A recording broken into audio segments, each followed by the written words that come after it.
Hello and welcome to SPMIS Academy. Today we will analyze important newspaper articles of 9th December 2023. Please note you can download the PDF version of today's newspaper analysis by clicking the link given in the comment section. This is the list of the topics that we will be covering from today's newspaper. First article is about Article 99 of the UN Charter. This topic is important from our syllabus GS paper 2 international relations point of view. क्या है article 99 of UN charter वो समझते हैं। देखिए, UN charter is also known as UN's constitution. उसमें सारी मोटी मोटी बातें लिखी हैं जिस हिसाब से यूएन यूनाइटेड नेशंस के फंक्शंस को मैनेज किया जाएगा, उसकी डे टू डे एक्टिविटीज को मैनेज की जाएंगी। That is done as per this UN charter. उसके अंतर्गत कई सारे आर्टिकल्स लिखे गए हैं। Article 1 lays down the fundamental principle that United Nation is expected to live. वैसे ही कई सारे इंपॉर्टेंट आर्टिकल्स हैं, उसमें से एक आर्टिकल है आर्टिकल 99। वैसे तो ये ज़्यादा न्यूज़ में रहता नहीं है, इसलिए इससे रिलेटेड कोई सवाल नॉर्मली आता नहीं है, बट अब इस बार अभी न्यूज़ में आया है तो आने वाले प्रीलिम्स में आपको इससे रिलेटेड सवाल देखने को मिल सकता है। क्या है आर्टिकल 99 पहले वो समझते हैं। लोग, आज पर article 99 of the United Nations Charter, the Secretary General of United Nations can bring attention of United Nations Security Council over a matter that could threaten international peace and security। सरल भाषा में कहें तो यूनाइटेड नेशन के जो secretary general हैं वो United Nation security council को कोई मैटर रेफर कर सकते हैं, ऐसा मुद्दा जो इंटरनेशनल पीस और सिक्योरिटी के लिए खतरा बन सकता है। Normally, United Nations Security Council is considered to be the most strong or strongest principal organ of United Nations, and it acts more or less in independent autonomous manner। वहाँ पे 5 countries जिनको P5 countries कहते हैं उनको permanent membership मिली होती है और उस पर सेक्रेटरी जनरल का कोई बहुत ज़्यादा कंट्रोल रहता नहीं है। बट एक आर्टिकल 99 जो इसकी हम जिक्र कर रहे हैं उसके अंतर्गत secretary general can refer some issues to the United Nation security council कि भैया देखो ये एक इम्पोर्टेंट डेवलपमेंट्स हो रही हैं इंटरनेशनल फोरम में which could threaten international peace and security, so please discuss over it and come out with some good solution. काफ़ी रेयरली इसका इस्तेमाल होता रहा है। 1960s में, 79 में, 89 में, ऐसे काफ़ी रेयर इस्तेमाल हुआ है इसका, जहाँ पे यूनाइटेड नेशन के सेक्रेटरी जनरल ने मैटर को रेफर किया है यूनाइटेड नेशन सिक्योरिटी काउंसिल को। हाल फिलहाल में क्यों न्यूज़ में आया है, क्योंकि यूनाइटेड नेशंस के chief secretary general Antonio Guterres, इन्होंने मैटर को रेफर किया है to the United Nation security council, the matter pertaining to Israel offensive over Gaza region। So Israel is trying to target Hamas terrorists, but the major casualty is happening in the format of the residents, the civilian population of Gaza, and that is why this offensive of Israel is turning out to be a humanitarian crisis, जिसको लेकर के United Nation security council को अभी तक एक concrete step ले लेना चाहिए, बट अभी तक यूनाइटेड नेशन सिक्योरिटी काउंसिल में इससे रिलेटेड जो भी प्रपोजल आए हैं that has been vetoed by US mainly. तो इसी सिचुएशन को फिर देखते हुए now the United Nation secretary general himself has refer to the matter to United Nation security council and has requested United Nation security council to come up with some credible solution to this problem. इस topic से related board work है। देखिए, जी board work में पिछले 2 दिनों से नहीं दे पा रहा था। देखिए, कभी कभार टाइम मैनेज कर पाना रियली इम्पॉसिबल हो जाता है। कल मैंने न्यूज़पेपर एनालिसिस 12:30 बजे अपलोड किया है, अगर आपने ध्यान दिया हो तो। 3-3 या 4-4 क्लास के बाद कभी कभार वो काफ़ी डिफिकल्ट हो जाता है। उस दिन के लिए रिक्वेस्ट है, जिस दिन भी मैं बोर्ड वर्क ना दूँ, कि आप खुद से फ्लो चार्ट फॉर्मेट में नोट्स बना लें। ये डेली के नोट्स देख करके आपको अंदाज़ा तो लग ही जाता है कि कैसे नोट्स बनाने हैं। तो जिस दिन मैं ना बना पाऊँ उसके लिए मैं एडवांस में अपॉलजी मांगता हूँ और उस दिन के लिए आपको रिक्वेस्ट करता हूँ कि आप खुद ही बोर्ड वर्क बनाएं। ज़्यादातर दिनों पे मैं खुद ही बोर्ड वर्क देने की कोशिश करूंगा। Next topic is about Pompe disease. This topic is important from our syllabus GS paper 2 governance point of view, specially from the health segment. Pompe disease होता क्या है? It's a kind of rare genetic disorder. उसमें होता क्या है कि हमारे body cells के अंदर एक ऑर्गेनेल होता है, लाइजोम, लाइजोसोम। ऑर्गेनेल मतलब component of the cell itself. वैसे ही बॉडी का जो सबसे फंडामेंटल पार्ट होता है वो होता है सेल, और सेल के अंदर भी कई सारे छोटे छोटे कंपोनेंट्स होते हैं, इसको हम लोग कहते हैं ऑर्गेनेल्स। तो एक ऑर्गेनेल है लाइसोसोम। लाइसोसोम के से काफी इंपॉर्टेंट इंजाइम्स रिलीज होते हैं which is helpful for the cell to survive. होता क्या है, लाइसोसोम से जो इंजाइम्स रिलीज होते हैं, ये एंजाइम्स फिर सेल को मिलने वाला जो फूड है उसको ब्रेक डाउन करके डाइजेस्ट करके एनर्जी रिलीज करने में मदद करता है इस सेल के लिए। तो सेल को ऑक्सीजन मिलता है through lungs, carried to the cell through RBC haemoglobin which is part of the blood. तो ब्लड लेकर के आ गया है ऑक्सीजन वाया हेमोग्लोबिन, और फिर जो फूड है, फूड कंपोनेंट जो है वो फिर स्टमक के थ्रू डाइजेस्ट होकर के सेल्स तक पहुंचते हैं। उन फूड को बर्न किया जाता है इन प्रेजेंस ऑफ ऑक्सीजन, और फूड को ब्रेक डाउन करने के लिए कई सारे एंजाइम्स की जरूरत होती है। Those enzymes are secreted by this organelle lysosome. अब ये ऑर्गेनेल लाइसोसोम जो होता है, किसी किसी इंसान के अंदर एक जेनेटिक डिसऑर्डर के कारण क्या होता है कि लाइसोसोम एक स्पेशल तरीके के कॉम्प्लेक्स शुगर कंपोनेंट को ब्रेक डाउन नहीं कर पाता है। शुगर कंपोनेंट आया in the format of food, लेकिन लाइसोसोम जो है वो इसको बिल्ट इस कॉम्प्लेक्स शुगर को ब्रेक नहीं कर पाया because of some genetic disorder. तो जब लाइसोसोम कॉम्प्लेक्स शुगर कंपोनेंट्स को ब्रेक नहीं कर पाता है, तो that leads to build up of a special kind of protein जिसको हम लोग कहते हैं ग्लाइकोजन ओवर दिस लाइसोसोम। ऐसे कंडीशन को कहा जाता है Pompe disease which is a rare genetic disorder. जैसा कि मैंने आपको कहा, it happens because the enzyme that should be released in order to break down this complex sugar is missing, and that is why this particular kind of protein या compound glycogen builds over this lysosome, causing this rare genetic disorder Pompe disease. Pompe disease से जो भी patient infected होते हैं उनको problems देखने को मिलती है, muscle weakness, difficulty in breathing, respiratory challenges and all. पॉम्पे disease का कोई खास इलाज है नहीं, it can not be cured, but हाँ इसको मैनेज किया जा सकता है, उसको कहा जाता है treatment. That is the difference between treatment and cure. Cure means completely getting rid of the disease, treatment means alleviating the conditions जिससे वो डिजीज से रिलेटेड ज्यादा प्रॉब्लम्स ना हो। ट्रीटमेंट किया जा सकता है पॉम्पे डिजीज का। ट्रीटमेंट के लिए क्या करना है कि आउटसाइड बॉडी से ही कुछ ऐसा ऐसा कंपोनेंट डाला जाए बॉडी के अंदर जो सेल्स के अंदर ऐसे इंजाइम्स को पहुंचाए जो कॉम्प्लेक्स शुगर शुगर को ब्रेक डाउन कर पाए। तो मतलब कुछ ऐसे टैबलेट्स लिए जाएं, कुछ ऐसी दवाइयाँ रेगुलर इंटरवल पे ली जाएं जो हमारे बॉडी सेल्स के अंदर ऐसे इंजाइम्स को सेक्रीट करें, ऐसे इंजाइम्स को रख लाएं which can break down the complex sugar. Naturally ये आना चाहिए था लाइसोसोम से, लेकिन अगर लाइसोसोम से नहीं आ रहा तो दवाई की मदद से ऐसे इंजाइम्स लिए जाए जो कॉम्प्लेक्स शुगर को ब्रेक डाउन करते रहे। इसको कहा जाता है इंजाइम रिप्लेसमेंट थेरेपी। ईआरटी की मदद से पॉम्पे डिजीज का थोड़ा बहुत ट्रीटमेंट किया जा सकता है। करंट डेवलपमेंट क्या है पॉम्पे डिजीज से रिलेटेड, तो देखिए एक पॉम्पे डिजीज से इन्फेक्टेड पेशेंट निधि सिरोल जी की डेथ हो गई है। She is consider to be the first patient of Pompe disease in India. Of course, she must not be the first. She must be the first detected Pompe disease patient in India. उनकी 24 साल की उम्र में death हो गई है। पिछले 6 साल से she was in semi coma mode, now she is no more.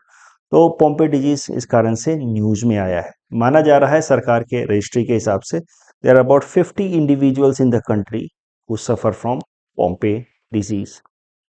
तो पोम्पे डिजीज जैसे और भी कई सारे रेयर डिजीजेज हैं, thalassaemia, sickle cell anaemia and all, कई सारे रेयर डिजीजेज हैं। रेयर डिजीजेस के साथ सबसे बड़ी प्रॉब्लम क्या है कि इससे जो भी पेशेंट सफ़र कर रहे होते हैं उनका प्रॉपर ट्रीटमेंट नहीं हो पाता, क्योंकि by the definition itself they are rare. तो रेयर होने के कारण इनकी इनसे रिलेटेड बहुत ज़्यादा रिसर्च डेवलपमेंट होता नहीं है, इनसे रिलेटेड इन बीमारियों से रिलेटेड बहुत ज़्यादा दवाइयाँ बनती नहीं हैं, क्योंकि कॉमर्शियली वायबल नहीं है। क्योंकि पेशेंट्स की संख्या कम है तो ऐसी दवाइयाँ बनाने वाली कंपनियों को फ़ायदा नहीं होगा, इस डायरेक्शन में आर एन डी करने वाले कंपनियों को फ़ायदा नहीं होगा। That is the biggest problem with the rare disease. Rare disease को इसीलिए कभी कभार कह दिया जाता है ऑर्फन डिजीज। इस बीमारी से जो लोग जूझ रहे होते हैं वो ऑर्फन जैसे हो जाते हैं, there is no system to protect them. That's why rare diseases are also known as orphan diseases. और इसी कारण से रेयर डिजीजेस की ट्रीटमेंट कॉस्ट काफ़ी हाई है, और बहुत सारे केसेस में तो ट्रीटमेंट या क्योर है ही नहीं। तो इन सब प्रॉब्लम से निपटने के लिए भारत सरकार लेकर के आई national policy for rare disease 2021। The goal is to bring down the high cost for treatment of rare disease and promote indigenous research the field of rare disease. किया क्या जा रहा है कि रेयर डिजीज से स्ट्रगल कर रहे patients के लिए वन टाइम ट्रीटमेंट के लिए फंड देती है सरकार, अप टू 20 लाख रुपीज तक देती है। क्राउड फंडिंग मैकेनिज्म, यानी कि लोग सपोर्ट करें through some platform, online platform, ऐसे प्लेटफॉर्म बिल्ड किए जा रहे हैं। रजिस्ट्री ऑफ रेयर डिजीज की कितने पेशेंट्स रेयर डिजीज से, अलग अलग तरह के रेयर डिजीज से जूझ रहे हैं, उसकी एक लिस्ट बनाई जा रही है। अर्ली डिटेक्शन के लिए प्रॉपर स्क्रीनिंग के मेथड्स लाए जा रहे हैं। 8 सेंटर ऑफ एक्सेलेंस खोले गए, मतलब खोले नहीं गए हैं, पहले से जो हॉस्पिटल्स थे पूरे इंडिया भर में, उसमें से 8 ऐसे सेंटर्स को डेवलप किया गया है which will have specialisation in dealing with rare disease. इनमें 5 करोड़ का स्पेशल वन टाइम ग्रांट दिया गया है in order to enable them to deal with rare disease. Rare disease जो है as per this national policy for rare disease 2021, उनको 3 category में बांटा गया है। ग्रुप 1, जिसमें वन टाइम ट्रीटमेंट से पेशेंट ठीक हो जाता है। ग्रुप 2, जिसमें पेशेंट्स को रेगुलर तौर पे एक पर्टिकुलर तरह का डाइट देना पड़ता है। ठीक नहीं किया सकता वन टाइम ट्रीटमेंट से, बट रेगुलर तरीके का एक डाइट दे करके पेशेंट को स्टेबल कंडीशन में रखा जाता है, बेहतर कंडीशन में रखा जाता है। ग्रुप 3, जहाँ पे टाइम टू टाइम पेशेंट्स को एक प्रॉपर ट्रीटमेंट मेडिसिन के फॉर्म में दिया जाता है, वो ग्रुप 3 में आता है। तो Pompe disease is part of group 3, क्योंकि पॉम्पे डिजीज का कोई वन टाइम ट्रीटमेंट तो या क्योर तो है नहीं, लेकिन पॉम्पे डिजीज में रेगुलर इंटरवल पे एक टैबलेट दे दे करके, दवाइयां दे दे करके कंडीशंस को थोड़ा कंट्रोल में रखा जा सकता है। That is why it is part of group 3, पॉम्पे disease. इस टॉपिक के बेसिस पे ये मेंस प्रैक्टिस क्वेश्चन हमने आपको दिया है, यहाँ पे हिंट्स भी मैंने दे रखा है। अगर चाहिए तो आप हिंट्स पढ़िए, then attempt this question, otherwise better you attempt the question without reading the hints. This is the board work. यहाँ पे पोम्पे डिजीज के बारे में मैंने बताया है, यहाँ पे national policy for rare disease 2021 के इंपॉर्टेंट प्रोविजंस मैंने बताए हैं। This board work has to be noted down in your notebook for revision purpose. The next topic is about coal phase down issue. This topic is important from our syllabus GS paper 3 environment point of view. देखिए, coal sector आज भी सबसे significant sector है हमारे देश का as far as power requirement is concern. लगभग 50% से ज्यादा जो पावर जनरेशन है वो कोल से ही आता है। और यही कारण है कि जब भी हमारा देश पार्टिसिपेट करता है in conference of party of United nation framework convention of climate change, तो वहाँ पे कोल रिलेटेड जब प्रोविजंस की चर्चा होती है, तो उसमें हम लोग कोल के पूरी तरह से फेज आउट के आइडिया को सपोर्ट नहीं करते। We support the idea of phase down of coal. There is difference between the two terms. Phase down मतलब धीरे धीरे कोल का प्रोडक्शन या यूटिलाइजेशन फॉर पावर जनरेशन उसको कम किया जाए, phase down. But phase out का मतलब हुआ कि कोल का प्रोडक्शन फॉर पावर जनरेशन को पूरी तरह से बंद कर दिया जाए।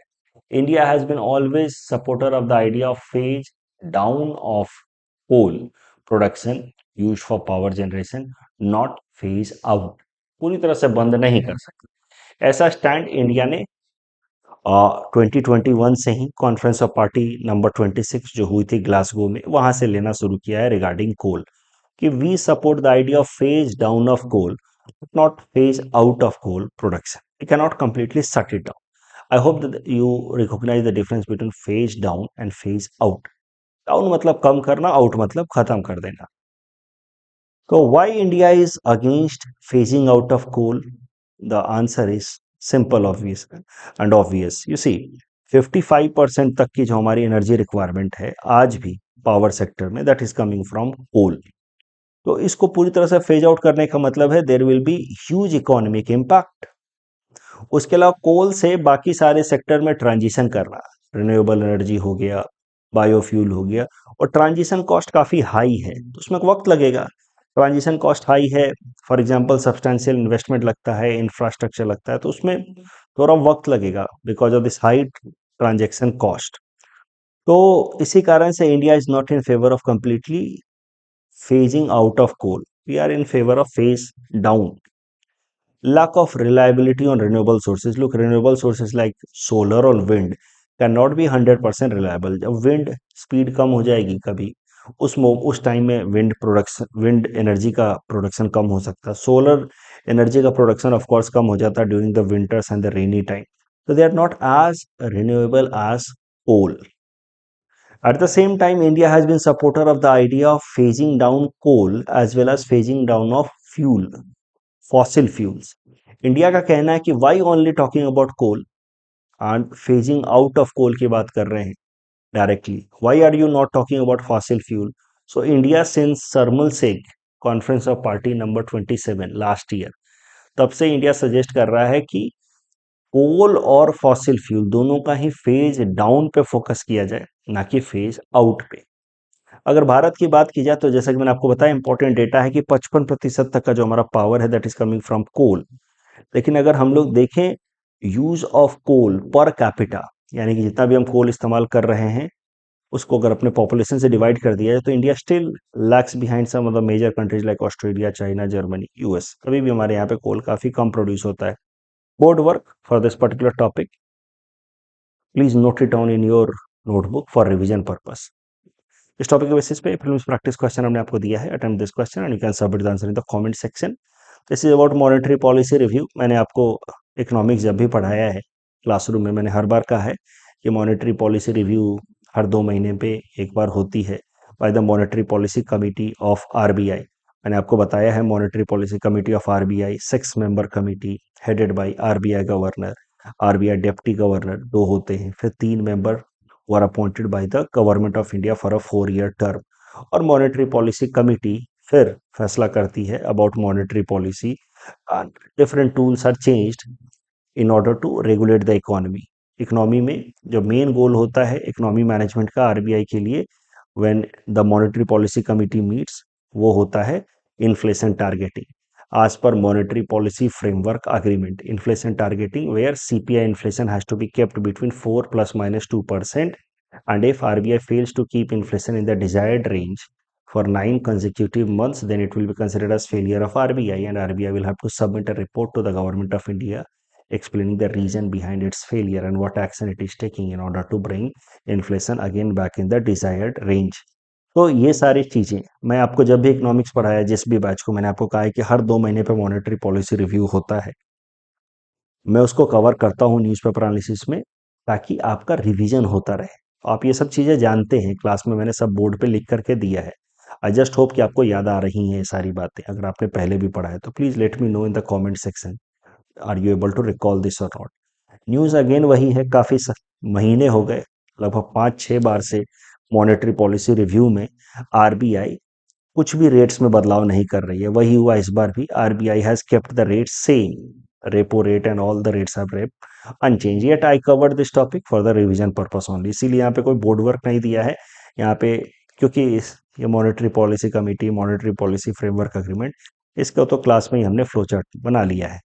तो इस टॉपिक के बेसिस पे ये प्रॉब्लम्स प्रैक्टिस क्वेश्चन हमने आपको दिया है। Please attempt this question and you can submit the answer in the comment section. The next article is about green voyage 2050 project. This topic is important from prelims point of view. देखिए, IMO international maritime organisation, इससे related एक important article हमने इसी week cover किया है, mains की practice question भी किए इस ऑर्गेनाइजेशन के ऊपर। तो आईएमओ का एक इनिशिएटिव है ग्रीन वॉयाज 2050 प्रोजेक्ट। इस इनिशिएटिव का मुख्य गोल है कि शिप्स, कॉमर्शियल शिप से होने वाले ग्रीन हाउस गैस इमिशन को कट डाउन किया जाए। ग्रीन वॉयाज 2050, कॉमर्शियल शिप से होने वाले ग्रीन हाउस गैस इमिशंस को कट डाउन किया जाए। तो इस ग्रीन वॉयाज प्रोजेक्ट जो आईएमओ का प्रोजेक्ट है, गोल है ग्रीन हाउस गैस इमिशंस को कम करना। उसका, उस प्रोजेक्ट को लीड करने के लिए भारत को, इंडिया को पायोनियर कंट्री डिक्लेयर किया है आईएमओ ने for this green voyage 2050 project. ये बोर्ड वर्क है for this particular topic. Venezuela के अलावा और कौन सा देश साउथ अमेरिका का मेंबर है ओपेक का आंसर इसी का डोर। ये चारों के चारों जो हैं इंटेंजिबल कल्चरल हेरिटेज में इंक्लूड किए जा सकते हैं। That's all from our side for today. Thanks for watching.